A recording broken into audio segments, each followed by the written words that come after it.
Welcome. This is Radio Pras.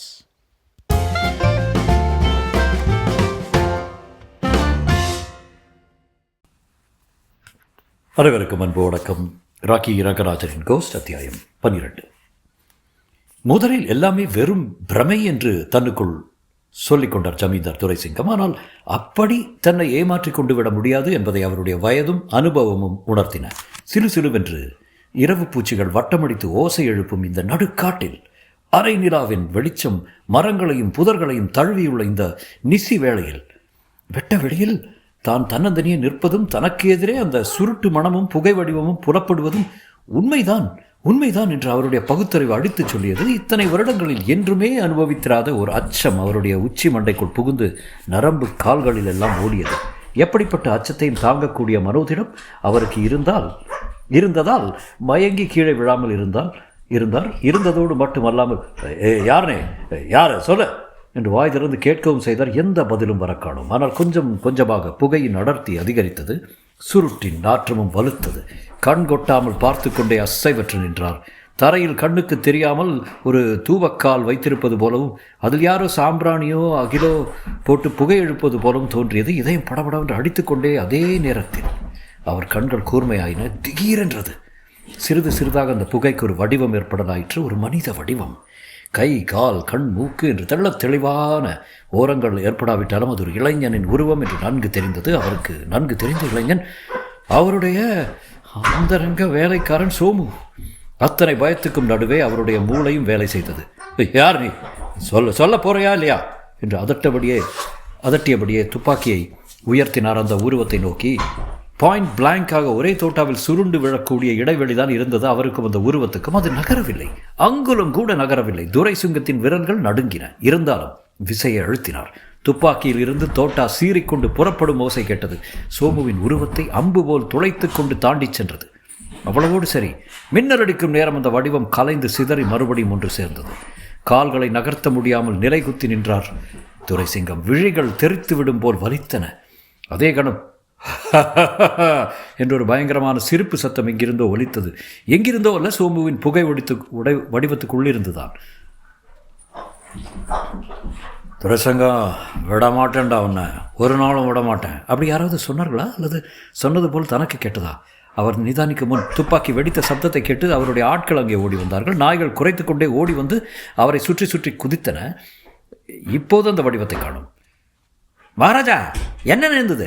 சிறுத்த நிலாவின் வெளிச்சத்தில் அவருடைய முகத்தை கண்டவர்கள் அதிலிருந்த சவக்கலையை பார்த்ததும் மேற்கொண்டு எதுவும் கேட்காமல் வாயை பொத்தி கொண்டார்கள். துரைசிங்கத்தினால் பேச முடியவில்லை. அந்த இடத்திலிருந்து உடனடியாக திரும்பிச் செல்ல முடிவு கட்டினார்.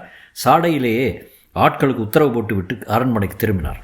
ஒரு வார காலத்துக்கு அவருடைய தோரணையே மாறிப்போயிருந்தது. இறைந்து பேசவும் அதிகாரமாக கட்டளையிடவும் பயந்தவராக 4 சுவர்களுக்குள் பதுங்கியபடி இருந்தார். ஆனால் சோமுவின் ஆவி மேற்கொண்டு எதுவும் செய்யவில்லை.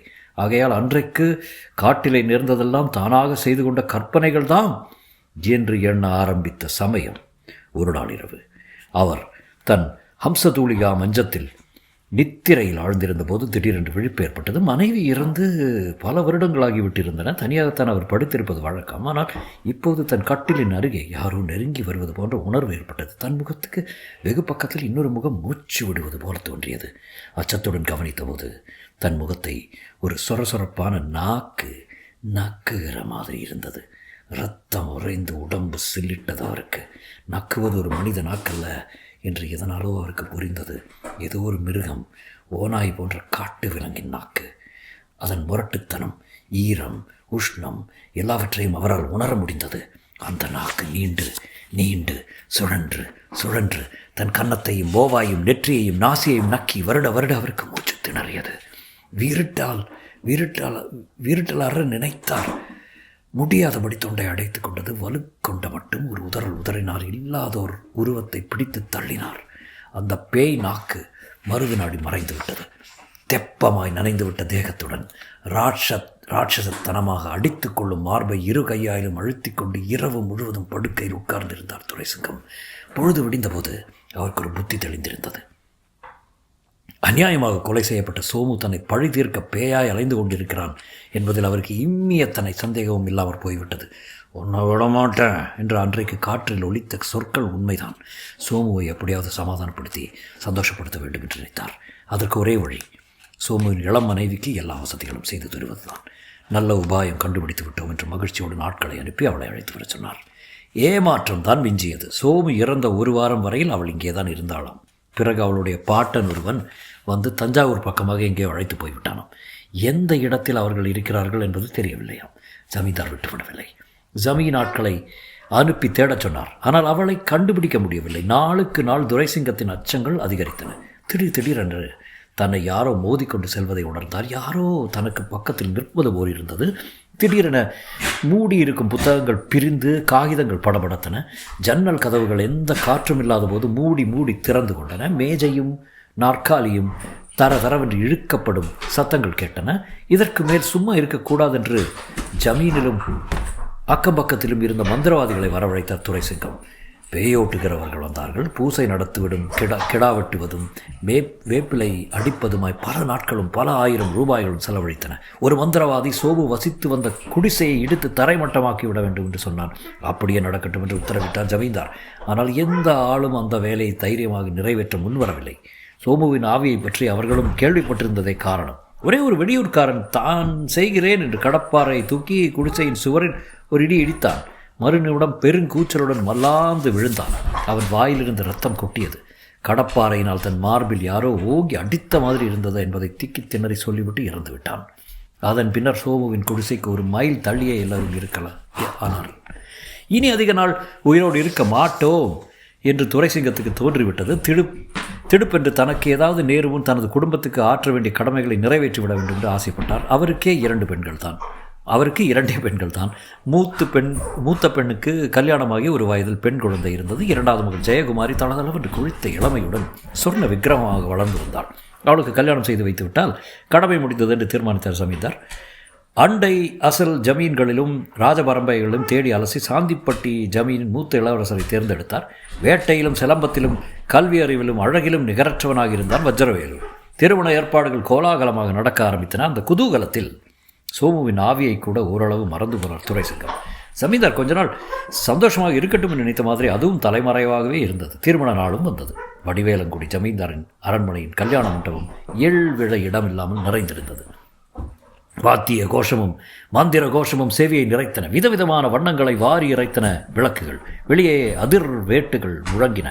உள்ளே விஸ்தாரமான மண்டபத்தில் நூற்றுக்கணக்கான ஆசனங்களை ஜமீன்தார்களும் வெள்ளைக்கார அதிகாரிகளும் துரைசானிகளும் வீற்றிருந்தார்கள். மேடையில் மணமக்களுக்கு பின்னே நின்றிருந்த துரைசிங்கம் அந்த கண்கொள்ளா காட்சியை மூச்சு அடைத்தது. காண்பது உண்மைதானா? கண்ணை கசக்கி விட்டு கொண்டு பார்த்தார். சந்தேகமில்லை. விருந்தினர்களுக்காக போடப்பட்டிருந்த ஆசனங்களில் முன்வரிசையில் கால் மேல் கால் போட்டுக்கொண்டு உட்கார்ந்திருந்தான் சோமு. அவனுடைய வெறி நிறைந்த பார்வை அவர் மீதே குத்தீட்டி மாதிரி செருகிக் கொண்டு நின்றிருந்தது. பக்கத்தில் இருக்கும் வேறு யார் கண்ணுக்கும் அவன் புலப்படவில்லை. அவர்கள் தாங்கள் பாட்டுக்கு பேசிக்கொண்டும் சிரித்துக்கொண்டும் வணக்கம் தெரிவித்துக் கொண்டும் சந்தனத்தை முகர்ந்து கொண்டும் பானங்கள் அருந்தி கொண்டும் இருந்தார்கள். அசையாமல் முறைத்து கொண்டு உட்கார்ந்திருந்தவன் சோமு ஒருவன் தான். திருமண சடங்குகள் நடந்து ஜெயகுமாரியின் கழுத்தில் தாலி கட்டப்படும் வரை சோமு அங்கேயே இருந்தான். எல்லாரும் அட்சதை தூவி ஆசீர்வாதம் செய்ததும் சரையிலென்று மறைந்து விட்டான். அப்போதைக்கு நிம்மதி பெருமூச்சு விட்டார் துரைசிங்கம். இருந்தாலும் ஏதோ ஒரு கெட்ட நோக்கத்துடன் தான் சோமுவின் ஆவி இங்கே இன்றைக்கு சுற்றுகிறது என்று அவருக்கு தெரிந்துவிட்டது. எத்தனை சீக்கிரம் முடிந்து எத்தனை சீக்கிரம் ஜெயகுமாரி தன் கணவனின் ஊருக்கு போய் சேருகிறாளோ அத்தனை நல்லது என்று பரவரத்தார். ஆனால் அவருக்கு மறுபடியும் அதிர்ச்சி காத்திருந்தது. சம்பந்தி குடும்பத்தின் வழக்கப்படி திருமணத்தன்று இரவு பெண்ணின் ஊரிலேயே சாந்தி முகூர்த்தம் வைத்துக் கொள்ள வேண்டுமாம். மறுநாள் தான் மணமக்களை அழைத்துச் சொல்வார்களாம். இன்றிரவு மகள் ஊரை விட்டு போய்விடுவாள், பிறகு ஆபத்து இருக்காது நினைத்திருந்த துரைசிங்கம் கலவரமும் ஏமாற்றமும் அடைந்தார். எனினும் அதை வெளிக்காட்டிக் கொள்ளாமல் சாந்தி முகூர்த்தத்துக்கு ஏற்பாடுகள் செய்தார். அரண்மனையின் கிழக்கு கோடியில் இருந்த சயன கிரகம் பிரமாதமாய் அலங்கரிக்கப்பட்டது. மங்கள வாத்தியங்கள் முழங்க இரவு 10 மணி சுமாருக்கு மணமகனையும் மணமகளையும் அந்த அறையில் விட்டுவிட்டு உறவினர்கள் திரும்பினார்கள். 10 நிமிடமாயிருக்காது. வீல் என்ற ஒரு அலறல் அரண்மனையை கிடுகிடுக்க வைத்தது. ஒரு பெண்ணின் குரல், இளவரசி ஜெயகுமாரியின் குரல். தங்கியிருந்தவர்களும் புறப்பட்டு கொண்டிருந்தவர்களும் அலறி அடித்து கொண்டு ஓடிப்போய் பார்த்தபோது ஜெயகுமாரி அரை மயக்கமாக தன் கணவனின் தோளில் சாய்ந்திருந்தாள்.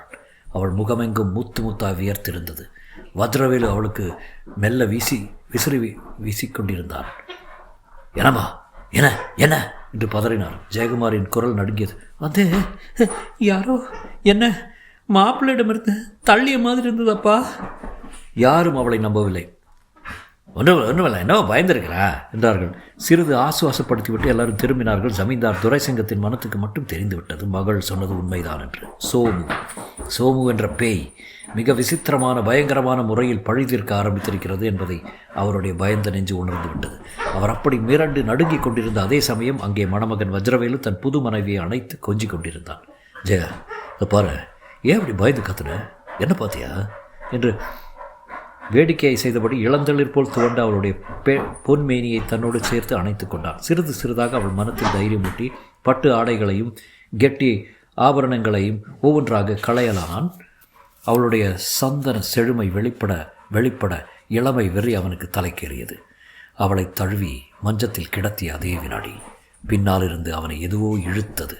ஒரு முரட்டு கரம் தன் கழுத்தை வளைத்து மோவாயில் இறுக்கி குரல் வளையை நெரிப்பது போல் உணர்ந்தான். மூச்சு திணறியதால் கிளக் கிளக் என்ற ஓசை மட்டுமே அவன் தொண்டையிலிருந்து எழுந்தது. இப்போது ஜெயக்குமாரியின் கண்ணுக்கு எதுவும் தெரியவில்லை. அணைக்க வந்த கணவன் துள்ளி பின்னால் விழுவதைக் கண்டாள். கோர விலங்காக மென்னியை நெரிக்கும் அருவமான கைகளை தன் கைகளால் விலக்குவதற்கு அவன் ஜீவமரண போராட்டம் நடத்துவதைக் கண்டாள். அவன் கண்கள் பிதுங்கி வெளியே வர துடிப்பதையும் நாசியிலிருந்தும் வாயிலிருந்தும் நீர் கொட்டுவதையும் கண்டாள். என்னை விட்டுடு என்று மன்றாடுவது போல அவன் கைகளை உயர்த்தி கும்பிட முயல்வதைக் கண்டாள். தொடரும்.